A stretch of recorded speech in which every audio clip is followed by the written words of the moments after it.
여러분의 가문으로 세워지기를 주님의 이름으로 축원드립니다. 오늘부터 8번에 걸쳐서 총 4주에 걸쳐서 가정에 대한 말씀을 전하도록 하겠습니다. 그래서 이 가정이란 주제에 대해서 오늘은 특별히 오늘 오전 예배와 오후 예배는 가장 중요한 중심적인 가치관을 가지고 여러분들에게 말씀을 드릴 겁니다. 잘 들으시고요. 오늘 말씀은 전체적인 가정에 있어서 서론이자 결론이라고 할 수 있습니다. 그래서 여러분들의 가정을 이끌어가야 되는 가장 중심적인 말씀입니다. 꼭 여러분들 잘 들으시고요. 늘 제가 말씀드리지만은 말씀을 들으면서 내가 가지고 있는 생각과 다르네. 이건 다른 게 아니에요. 그건 틀린 겁니다. 그래서 여러분들이 가지고 있는 생각과 다른 것은 틀리다라는 것을 생각을 여러분들 꼭 하시고요. 이 말씀을 가지고 여러분들의 가정과 여러분들의 인생이 주님 안에서 믿음 안에서 바로 서시고 또 복되기를 주님의 이름으로 축원드립니다. 자, 자녀 양육이에요. 자녀 교육. 교육하면 보통 뭔가를 가르친다고 그러죠. 그러면 어떤 자격에 대해서 먼저 생각을 합니다. 무슨 자격증, 스펙 이런 것들을 생각하죠. 자격증이 있어야 뭔가를 할 수 있다고 생각하는 세대예요. 그래서 그런지 몰라도 자녀를 키우는 것도 어떤 자격증, 그러니까 교육학에 대한 교육을 많이 배워야지 가르칠 수 있다라고 생각하는 경향이 굉장히 많이 있습니다. 그런 분위기가 언제부턴가 많아요. 그러니까 뭐예요? 자격증이 없는 부모. 그러니까 교육학에 대해서 제대로 배운 부모는 자녀를 키울 만한 능력이나 자격이 없다라고 얘기를 하는 경우가 굉장히 많아요. 매스컴이나 TV에서 말하는 것들이 그런 것들이 많죠. 그래서 자격이 있다는 말을 함부로 합니다. 여러분, 누가 자격이 있어요? 보통 교육자들이 또는 관료들이 자격이 있다고 말할 때는 어떤 그런 교육학들을 배운 사람들입니다. 뭐 교사라든가 교원 자격증이 있는 사람들, 정부로부터 어떤 그런 인증받은 교사들을 얘기를 합니다. 여러분, 그러면 그런 사람들에게 맡겨놓은 자녀들의 양육이 지금 어떤 결과를 초래했죠? 굳이 얘기 안 해도 우리는 알 수가 있습니다. 맨날 교육혁명을 말하는 사람들이 해놓은 지금의 결과가 어떻게 됐어요? 말할 필요도 없죠. 학교 폭력에 왕따에 학생들이 교사를 폭행하고 동성애, 학교에서 국민의례도 없어지고요. 학력 수준은 날이 갈수록 떨어지고 있습니다. 애들이 글을 읽어도 무슨 뜻인지를 못 알아들어요. 학교에서 수학여행이나 소풍도 다 사라졌죠? 체육대회 안 합니다. 만약에 제가 학교 다닐 때처럼 체육대회를 하면 지금 어머니들이 난리가 날 거예요. 우리 애들 죽이려고 하냐고. 그렇죠. 여러분, 제가 어렸을 때 체육대회는 거의 뭐 전투였어요. 전투. 그런데도 그때는요, 아무런 문제가 없었습니다. 그런데 무슨 교육학 박사니 뭐니 하는 사람들이 나와서 말을 하면서 자신들이 현재 교육의 문제를 다 해결할 것처럼 그 해결 방법을 다 아는 것처럼 말을 합니다. 그리고 그 말을 TV를 틀고 앉아서 다 맞는 것처럼 고개를 끄덕이면서 학부모들은 보고 있어요. 더 황당한 건 뭐냐면 너무나도 한심한 것은 자신들이 교육의 전문가고 자신들이 교육의 최고라고 해결한답시고 여러 가지 그런 법들을 만들죠. 학생 인권 조례니 뭐니 이런 것들을 만들어요. 그렇게 만들어 놓고 나서 정작 학생들에게 어떤 문제가 생기면 다 부모 책임으로 떠넘깁니다. 그건 또 무슨 논리예요? 자기네들한테 다 맡겨놓으면서. 저는 그런 문제가 생기면 가장 묻고 싶어요. 당신들이 원하는 자녀들의 모습이 이랬냐고. 그러면서 계속해서 얘기를 합니다. 대한민국의 교육 환경은요, 소위 스스로가 전문가라고 하는 사람들과 정치인들은 계속해서 자기 양육에 대한 권리를 어떻게 하냐? 부모에게서 계속해서 뺏고 있어요. 그 영향 때문인지 이상하게 현대의 많은 부모들을 만나보면 자녀를 양육하고 가르치는 일에 있어서 스스로도 난 자격이 없다라고 생각하는 경향들이 굉장히 많이 있습니다. 할 수가 없다라고 생각해요. 그렇게 되니까 어떻게 되냐? 자녀 양육에 초점이 맞춰지는 게 아니라 내 자식들이 밖에 나가서 어떤 불이익을 당할까 이것만 초점을 맞추는 거예요. 그러니까 생각의 가치관이 잘못돼서 획가닥 넘어가는 거예요. 중심을 가르치지 않으니까 이상한 대로 흘러가는 겁니다. 여러분, 교육학이라는 게 뭐예요? 교육학은요, 과거로부터 우리의 아버지들, 어머니들이 어떻게 자녀들을 가르치는지 그걸 보면서 아버지, 어머니들이 이렇게 자녀를 가르치니까 자녀들이 이렇게 잘 되는구나. 그걸 연구하고 그걸 학문적으로 만들어 놓은 게 교육학이에요. 그러니까 그 근원은 어디예요? 부모에게 있고 당연히 그 최종적인 권위와 근원은 하나님께 있는 겁니다. 태초에 하나님께서 가정을 만드시고 하나님께서 가정을 통해서 명령하셨어요. 하나님의 형상대로 남자와 여자를 만드시고 그들에게 복을 주셨습니다. 명령하셨어요. 생육하고 번성하고 땅에 충만하라. 여러분, 생육하고 번성하고 땅에 충만하라고 명령하신 것은요, 그냥 명령만 하신 것이 아니라 그렇게 할 수 있는 능력과 자격까지 이미 하나님께서 부여해 주셨기 때문에 그렇게 명령하신 겁니다. 그러니까 뭐예요? 부모가 자녀를 낳아서 기르고 가르치고 양육할 수 있는 능력과 자격이 이미 부모에게는 하나님으로부터 받은 것들이 있어요. 이미 갖추어져 있는 겁니다. 다른 것들이 필요한 게 아니에요. 하나님으로부터 그것을 전제하셨기 때문에 하나님께로부터 그냥 얻으면 돼요. 창세기 1장과 지금의 차이라면 이때는 아담이 타락 이전이었고 지금은 타락 후라는 것뿐입니다. 그러나 그 명령은 동일해요. 자녀에 대한 하나님의 명령은요, 수많은 성경 본문에서 특별히 그리스도인 부모들의 1차적인 책임임을 분명하게 주님은 말씀하고 강조하고 있습니다. 구약과 신약 모두에게 강조하고 반복하고 있어요. 지금의 교육학은 뭐예요? 현대 교육학의 아버지가 존 두이인데 그 사람은요, 마르크스 공산주의와 프로이드의 정신 분석학을 꽤 맞춰놓은 이상한 반윤리적이고 반사회적이고 반가정적이고 자녀들이 부모를 거역하게 만드는 교육학이 그 사람의 교육학입니다. 그 사람의 교육학을 놓고 다 공부를 하고 있어요. 그거 가지고 박사학위 받고 있는 사람들이 TV 나와서 떠들고 있는 거랍니다. 그런데 그 사람들의 말을 왜 들어요? 물론 누구나 자녀를 갖고 부모가 되는 것은 처음 하는 경험입니다. 옛날에 한 광고에 이런 문구가 있었어요. 엄마도 엄마가 처음이란다. 저는 굉장히 기분이 나빠요. 그런 광고를 보면. 그 아빠는 두 번째야? 아빠도 처음이죠. 여러분, 남편이 되는 거 처음입니다. 아내가 되는 거 처음이에요. 우리 자녀들, 여러분 부모님의 자녀로 두 번째 인생을 살아요? 첫 번째예요. 여러분, 처음이기 때문에 정말로 가치가 있는 거예요. 생각을 해보세요. 두 번, 세 번 하는 거 이상한 거 아니에요? 우리 아버지는 두 번째야. 우리 어머니는 세 번째야. 그 더 이상한 거죠. 그리고 두 번, 세 번 한다고 해서 절대로 잘하는 것도 아닙니다. 잘한다는 보장도 없어요. 옛날에 어떤 영화 대사에 한 나이 든 여자가 젊은 여자한테 이런 하는 대사가 있었어요. 제가 설교를 할 때 이런 얘기를 잘 안 하는데 이번 달에는 가정에 대한 얘기니까 이런저런 얘기도 좀 하겠습니다. 그 나이 든 여자가 젊은 여자한테 이런 얘기를 해요. 내가 이혼을 4번을 해봐서 좋은 남자가 어떤 남자인지 안 돼요. 모르니까 이혼을 4번을 하지, 이 사람아. 여러분, 엄마가 되는 것, 아빠가 되는 것, 처음이라고 해서 그것이 자격이 없음을 말하는 것이 아닙니다. 책임이 사라졌다는 것도 아니에요. 능력이 사라진 것도 아닙니다. 자녀 양육에 대한 명령과 부여하신 자격 자체는 하나님께서 부모에게 절대적으로 위임하신 겁니다. 그걸 누가 빼들어가면 안 돼요. 때문에 무슨 특별한 자격증이 있어야 교육학적으로 뭔가를 배워야 아이를 잘 가르칠 수 있다고 하는 것은 잘못된 생각입니다. 죄송하지만 여러분, 교육학 전공한 사람 치고 유치원 교사 치고요, 자기 자식 잘 키우시는 분들 잘 많이 못 봤어요. 저. 여러분, TV를 틀어서 역대 교육부 장관들을 찾아보십시오. 그 자식들 제대로 된 사람들이 있나? 찾아보세요. 20년 안에 교육부 장관 했던 사람들 자식들 보세요. 제대로 된 사람들이 있나? 그런 사람들이 교육의 전문가랍시고 교육의 혁명을 이끈다고 정책을 만들어요. 그 사람들의 자녀들 보세요. 뭐 하고 있는지. 잊어버리면 안 됩니다. 하나예요. 가장 중요한 거. 책임감 있는 부모. 내가 자녀들에게 바른 신앙을 전수해 줘야겠다. 세상에서 우리 아이들이 제대로 살아갈 수 있도록 내가 해줘야겠다. 이 책임감만 있다면 그 자격은 충분해요. 이거를 빼들어가면 안 되는 겁니다.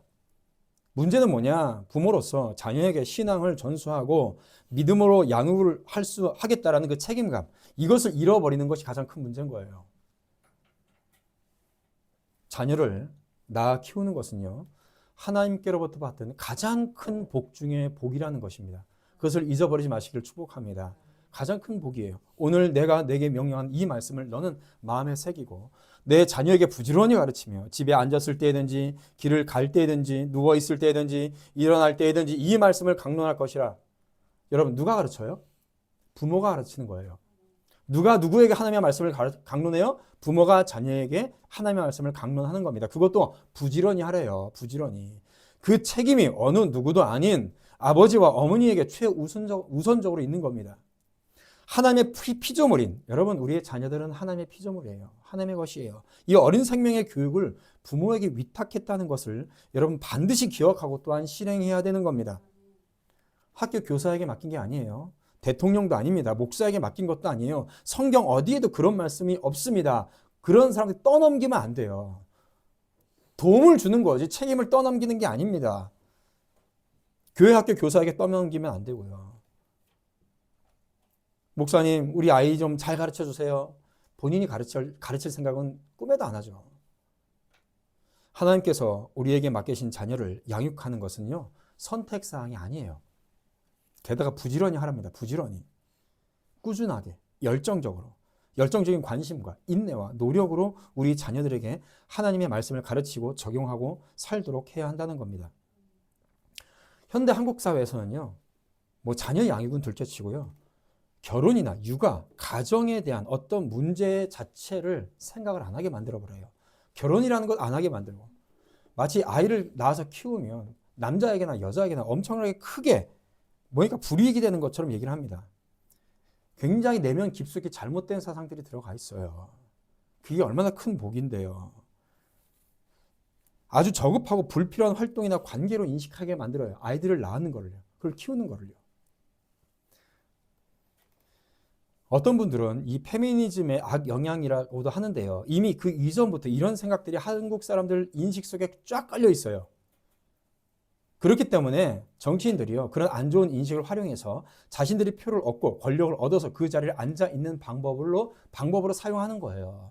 여러분, 마귀는요, 틈 타는 거예요. 틈 타요. 틈이 없으면 마귀는 틈을 못 타요. 굉장히 우리나라에는요, 유교적인 이 남존여비 사상이 가득합니다. 그거를 틈타는 거예요. 옛날에 우리 어머니들이나 할머니들 중에서 이런 얘기를 하는 경우도 있었어요. 자기 딸들한테 뭐라고 얘기를 하냐면, 얘야, 너는 나처럼 살지 말아라. 집에서 애나 키우면서 푸뚜박 귀신으로 살지 말아라. 이렇게 얘기를 했다고요. 여자 스스로도 자녀를 낳아서 양육하는 것을 아주 하찮은 일로 치부해버렸습니다. 왜요? 이 유교의 남존여비 사상이 여자들에게도, 같은 여자들에게도 그렇게 막 뿌리 박힌 거예요. 그러니까 정치인들이 또 이 잘못된 사상을 덧붙여서 표를 얻고 권력을 얻는 겁니다. 결국 그 책임도 지금의 부모들에게 있는 거예요. 옛날에 제가 사역을 할 때 여자 전도사님 중에 한 분이 있었는데요. 아들하고 딸이 있었는데 아들이 우상이에요. 딸은 같은 여자잖아요. 딸은 무슨 취급도 안 해요. 나중에 이제 나이가 들어서 청년이 돼서 딸이 그냥 그게 사무쳐가지고 아들이 우상이 돼서 이제 아들이 결혼을 하는데 며느리도 그렇게, 여러분 여자 전도사예요. 여자 전도사. 얼마나 힘든지 와서 얘기 들으면 제가 저절로 그거 꼭 결혼해야겠냐? 이런 얘기가 그렇게 저절로 나와요. 한복을 맞춰주잖아요. 얘야 탄이 짧구나. 막 이러면서 하나하나 아주 옛날에 꽤 오래전인데요. 카이스트라는 드라마가 있었어요. 카이스트라고 대전에 가면 우리나라에서 제일 똑똑한 애들이 가는 곳이에요. 거기에 이제 한 남자 교수가 자기의 조교가 학업을 포기할 것 같은 거예요. 이제 조교는 여자예요. 그러니까 교수들끼리 이제 앉아서 커피를 마시면서 얘기를 합니다. 이 남자 교수가 이런 얘기를 해요. 지금까지 공부하고 연구한 게 너무 아깝다. 그런데 그걸 두고 집에서 밥이나 하고 설거지나 하려고 하니까 마음이 너무 아프다. 이런 말을 합니다. 그러니까 이제 그때 같이 차를 마시면서 얘기하고 있던 이제 교수가 있었어요. 여자 교수가 무슨 얘기를 하냐면, 그 학생이 무슨 마음으로 학업을 그만두고 결혼을 하려고 하는지 모르겠지만 집에서 애나 보고 설거지나 하겠다는 심정으로 결혼을 하면 그 결혼도 실패할 겁니다. 나는 집에서 애 보고 설거지하는 게 가장 어렵던데요. 그러니까 아무 말도 못하는 거예요. 남자 교수들이. 여러분, 정말로 해서는 안 되는 말이 뭐냐면 집에서 애나 보고 설거지나 하는, 나자 붙이는 거죠. 뭐뭐나 하는, 애나 보고 설거지나 하는. 함부로 붙여서는 안 되는 겁니다. 이거요, 이렇게 말하는 거 죄예요. 여러분, 우리 아버지들이 힘들게 나가서 돈 버는 이유가 뭐예요? 여러분, 사람이 혼자 그냥 자기 혼자 편하게 살려면요, 이렇게까지 힘들게 일할 필요가 없어요. 어머니들이 힘들게 그렇게 집안일 열심히 해서 자녀들에게 먹여 살리는 이유가 뭡니까? 자녀들 위해서 아니에요. 자녀들 위해서. 무슨 얘기예요? 애 보는 일이 가장 중요하고 신성한 일인 거예요. 하나님께서 부모에게 맡기신 첫 번째 사명이 뭐예요? 애 보는 일이에요. 애 보는 일. 여러분 다들 자녀들 잘 들으세요. 여러분 부모님께 감사한 마음으로 열심히 공부하십시오. 감사한 마음 없이 그냥 여러분 시간 대충 지내지 마세요. 항상 마음속에 아버지를 향한 존경의 마음, 어머니에 대한 사랑과 은혜의 마음을 가지십시오. 자녀들 아멘 안 해. 자, 신명기 32장을 찾아서 읽어보세요. 신명기 32장.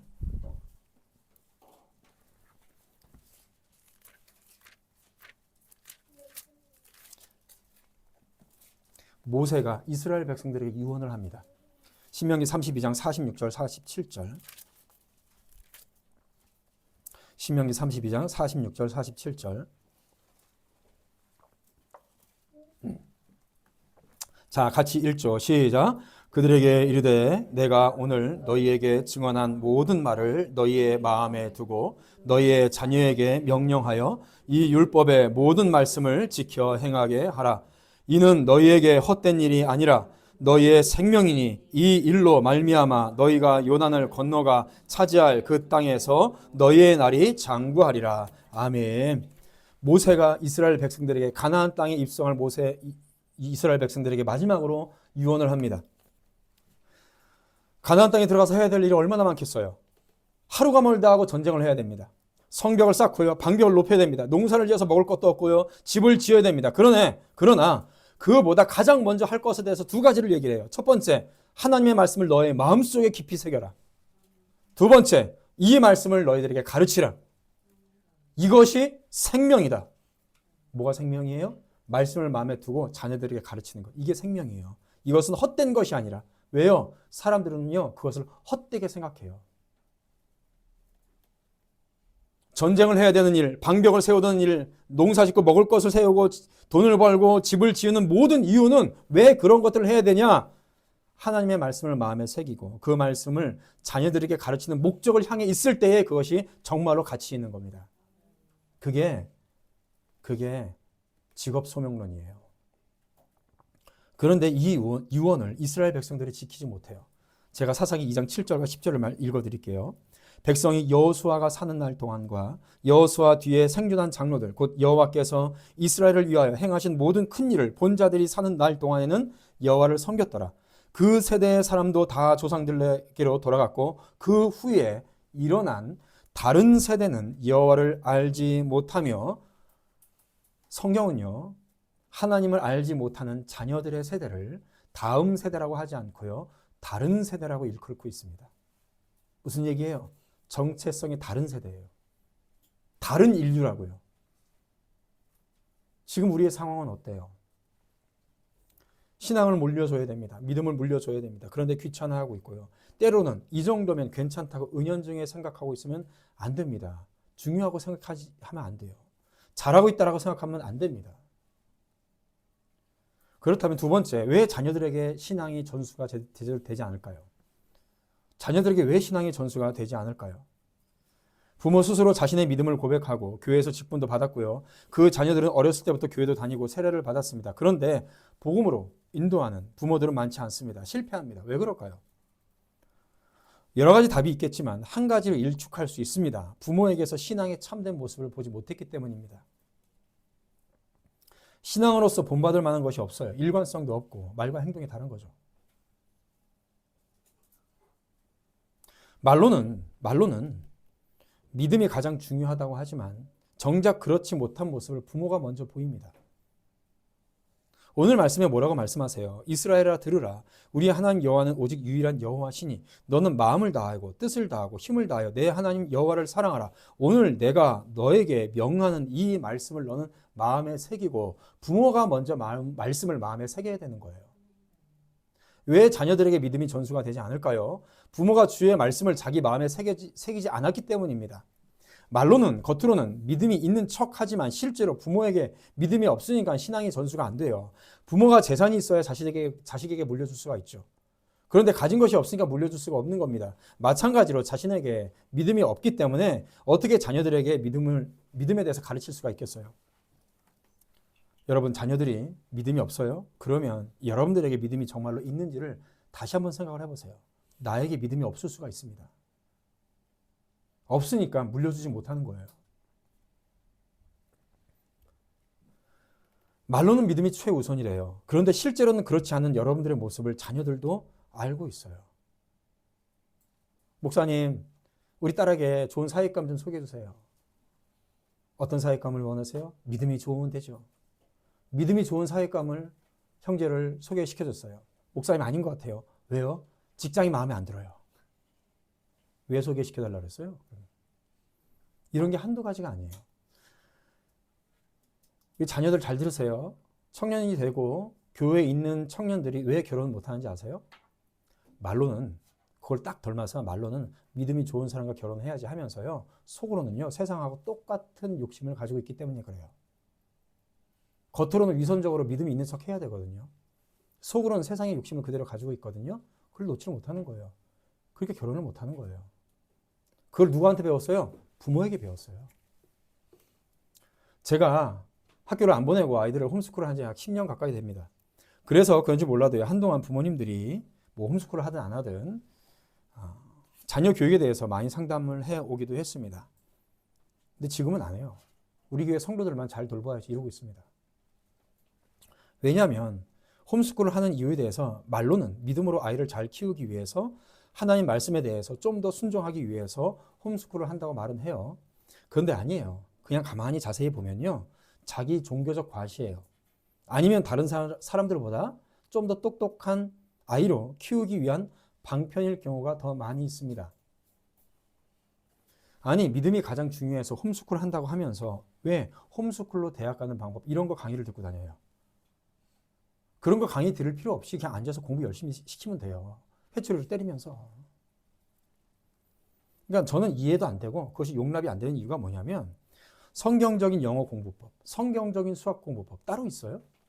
미분적분하고 1 더하기 1은 2인데 거기에 무슨 성경적 가치관이 어쩌고 저쩌고 해요. 여러분 수학이라는 것 자체가 하나님께서 우리에게 주신 이 세상 만물을 숫자로 표현한 게 수학이에요. 그 앞에 성경적이란 말만 넣으면 다 신앙적으로 가르쳐주는 거 아닙니다. 그냥 돈 버는 위장수일 뿐이에요. 제가 볼 땐 그래요. 지금 한국인들 보면 한국 교회는 더 심해요. 사고방식이 뭐냐면 잘 들어보세요. 하나의 영웅을 만들어 놓습니다. 영웅을 딱 하나 만들어 놔요. 그리고 그 영웅이 이렇게 해서 잘 됐다 그러면 자녀들이 그렇게 하면 다 그렇게 될 거라고 생각하는 거죠.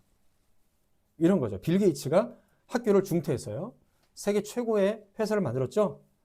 학교 안 보내면 빌 게이츠 같은 애가 나옵니까? 그게 아니잖아요. 작년에 한 교회에 자매인가가 17살인가에 대학을 들어갔어요. 우리나라에 좋은 대학을 들어갔는데 여러분 17살에 대학 들어간 거 대단한 거 아니에요.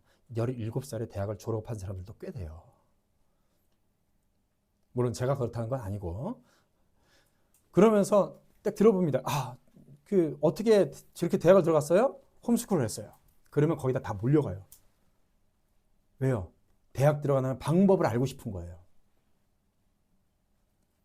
뭐냐? 결국은 말로는 믿음이 중요하다고 하지만 그 목표는 뭐예요? 좀 더 공부 잘하는 아이로 만들기 위한 남보다 뛰어나게 되길 원하는 욕심이에요. 그래서 홈스쿨 한다는 것 자체로 굉장히 유세를 떨어요. 어떤 분들은 교회도 제대로 안 나와요. 말씀도 제대로 안 듣고요. 홈스쿨이 자신의 의의가 되어 있는 사람들이 굉장히 많이 있습니다. 한동안 제가 20살 때쯤 벌써 한 35, 6년이죠. 한국에 유대인의 영재 교육이 유행처럼 막 번졌었어요. 그런 약간 머리 벗겨지고 이런 박사님 있습니다. 그분이 막 TV에도 나와가지고 유대인의 영재 교육 막 책도 내고 돈도 많이 벌었어요. 지금도 그 영향이 굉장하죠. 한국 교회에 딱 유대인의 교육해가지고 유대인의 교육 막 들어가지고 그걸 막 가르쳐요. 물어볼게요. 유대인들 예수 믿고 구원 받았어요? 유대인들 구원 못 받잖아요. 그거 배워서 뭐 하게? 한 몇 년 전서부터는 프랑스 엄마의 교육이 대단하다면서 책까지 나왔습니다. 그러면서 프랑스 엄마들이 어떻게 아이들을 교육하나. 여러분, 지금 프랑스가 어때요? 프랑스의 별명이 뭐죠? 유럽의 중국이잖아요. 프랑스 사람들이 예수님을 잘 믿습니까? 왜 그런 사람들의 교육에 귀를 기울여요? 이게 뭐냐면 믿음으로 가르치라는 말씀은 접어두고 누가 좋은 대학 들어갔다, 누가 잘 됐다 그러면 그 유행 따라가는 겁니다. 그리고 교회 안에서도 그게 그렇게 가득해요. 한동안 다니엘 학습법 막 이런 거 유행했어요. 이유가 뭐예요? 대학 들어가니까. 간단해요. 대학 들어가니까. 얘가 믿음이 있는지 없는지 중요하지가 않습니다. 그냥 아침에 모여서 예배드리고 성경 구절 암송하는 것은 그냥 하는 행사예요, 행사. 우리 아이가 남보다 똑똑하게 되기 위해서지 믿음이 목표가 아니에요. 신앙이 아니라 여전히 세상적, 육체적 가치관을 갖고 따라갑니다.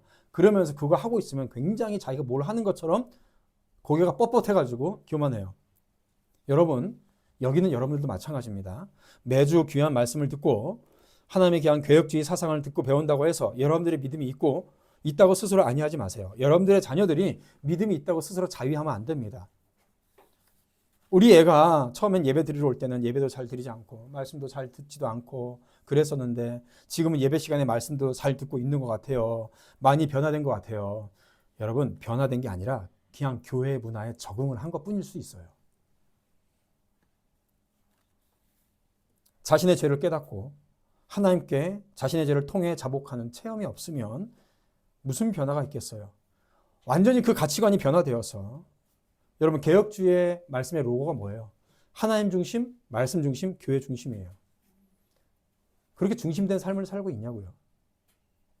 여전히 교회마다 중고등부, 청년부 수련회 날짜 잡는 게 제일 어렵대요. 이유는 뭐예요?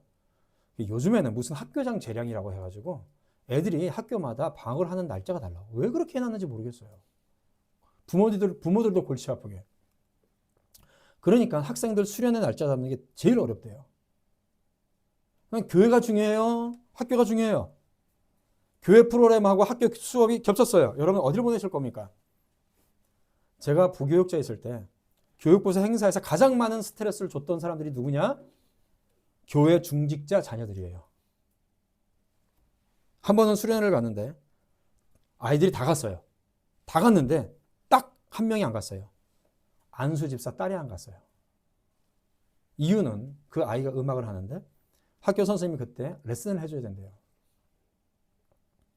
몇 번을 이제 얘기를 했는데 결국 안 보냈습니다. 무려 불신자 자녀도 수련회 같이 갔어요. 제가 어떻게 했냐? 수련회 갔다 와서 전체 사진을 찍을 거 아니에요? 반별로 사진을 찍죠. 그걸 롤 블라인드 커트로 만들어서 교육관 창문마다 다 붙여놨어요. 그러면 이제 내리면 어때요? 수련회 간 애들이 사진으로 다 나올 거 아니에요. 그렇죠? 제가 좀 뒤끝이 길어요. 목사가 돼가지고 뒤끝이 길입니다. 그러니까 그 애가 이렇게 보면서 얘도 갔네? 쟤도 갔네? 가보니까 자기만 안 간 거예요. 여러분, 언제부턴가 중3, 고3은 수련회 안 가는 게 교회 국룰이에요. 우리 부모님들 잘 생각해 보세요. 여러분들의 인생을 살아가면서 우리의 인생 전체에서 그 시간이 그렇게 목숨 걸 시간이었나요? 그렇게 신앙을 버려도 되는 시간이던가요? 아니에요. 하나의 스쳐 지나가는 하나의 과정일 뿐이에요.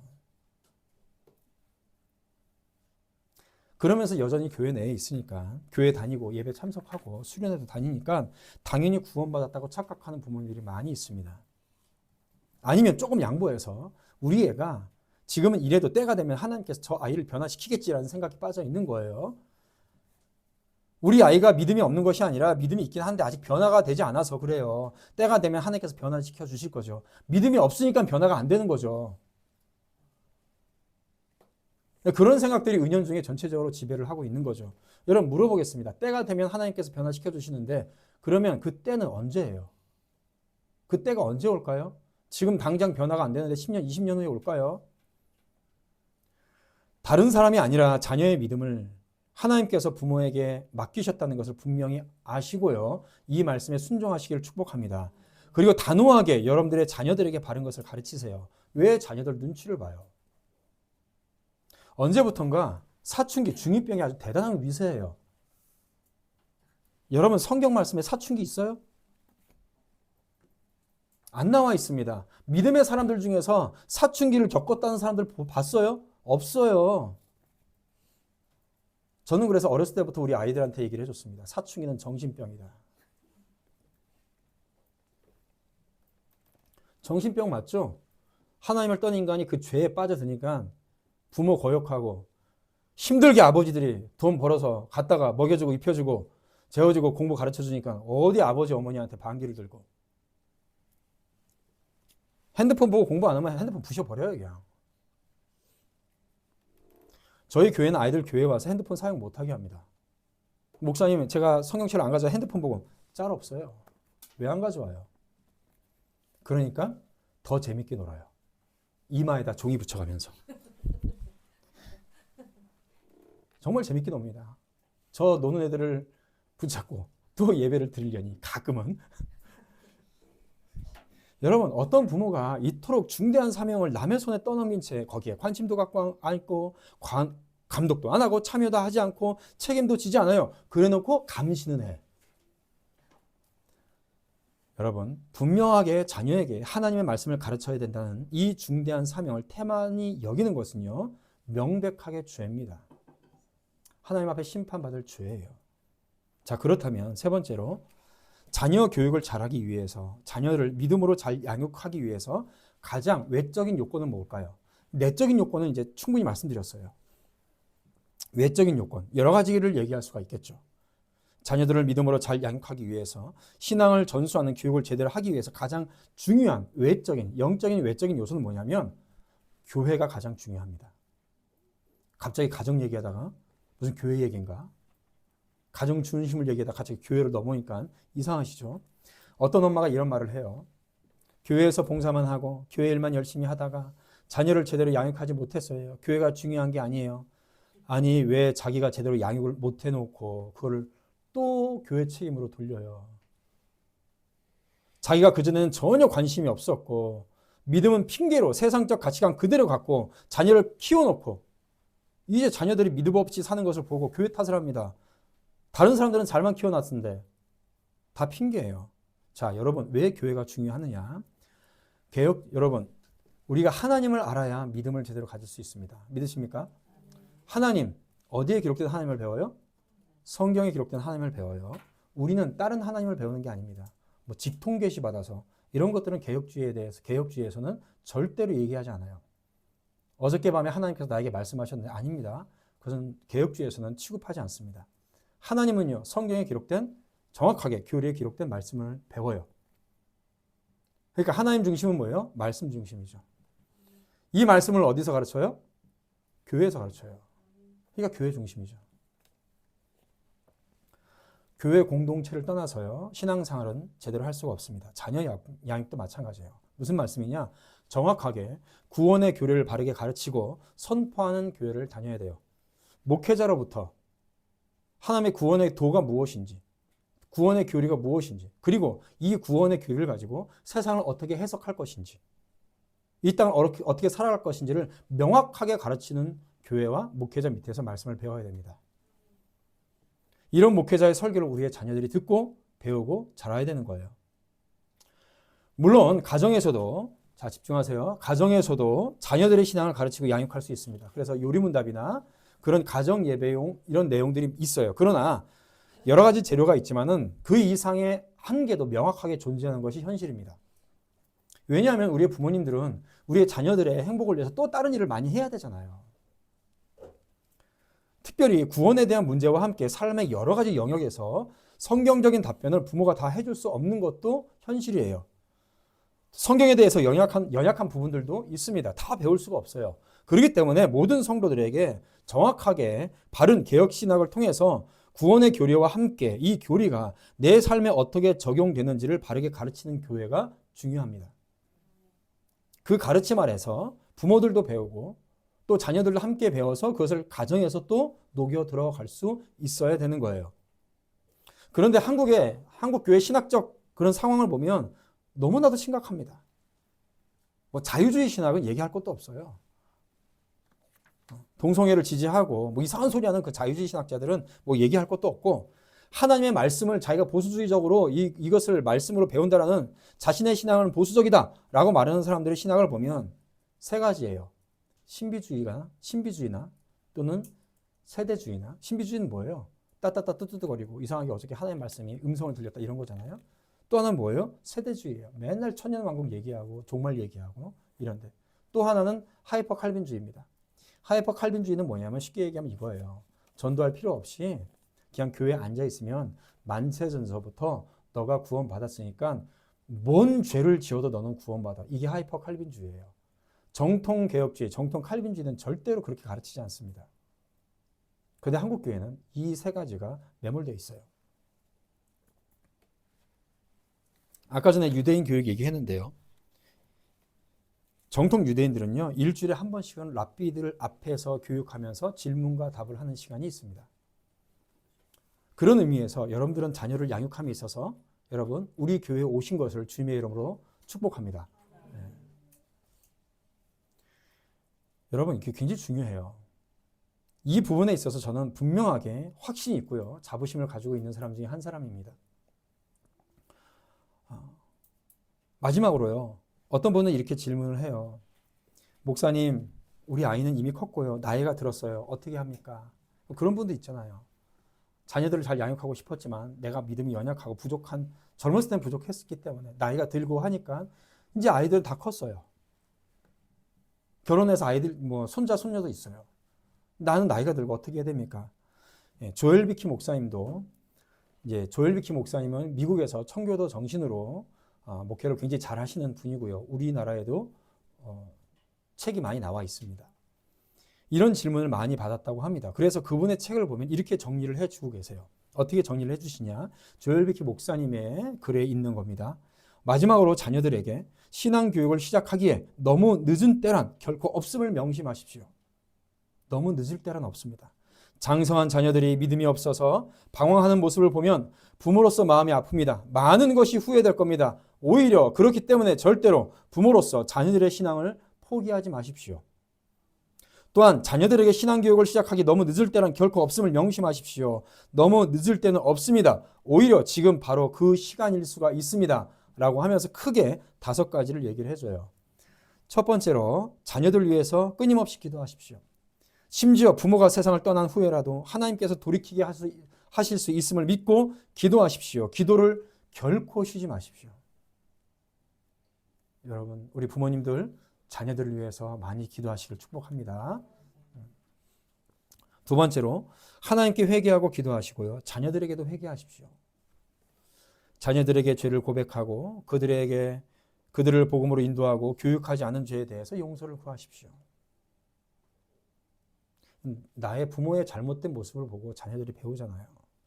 그것에 대해서 하나님께만 회개할 뿐만 아니라 자녀들에게도 회개해야 된다는 거죠. 세 번째로 뭐를 말씀하시냐면 2대, 그러니까 자기의 바로 자녀들 뿐만 아니라 3대, 손자, 손녀들이죠. 손자, 손녀들에게 말씀을 전하고 복음으로 인도하십시오. 오늘 신명기 6장 2절 말씀에 보면요. 3대가 나와요. 곧 너와 내 아들과 내 손자들이 평생에 내 하나님 여호와를 경외하며 3대가 나오죠. 여러분, 신앙은요 3대를 책임지는 겁니다. 아버지들이 자기 바로 밑에 자녀와 손자, 손녀.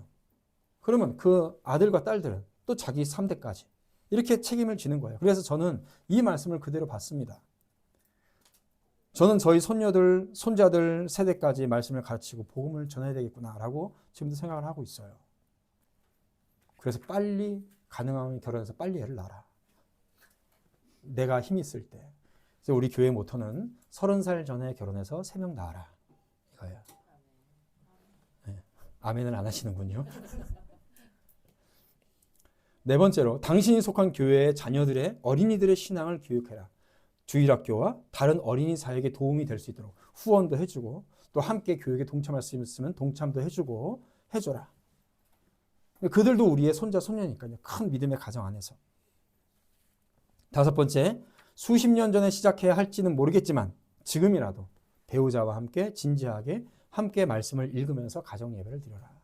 이렇게 조엘 비키 목사님은 권면을 해주고 계십니다. 자녀를 키운다는 거 많은 근심과 걱정이 되는 일입니다. 힘든 일이면 분명해요. 저희 아이들도 이제 20살, 17살인데 나이 맞지?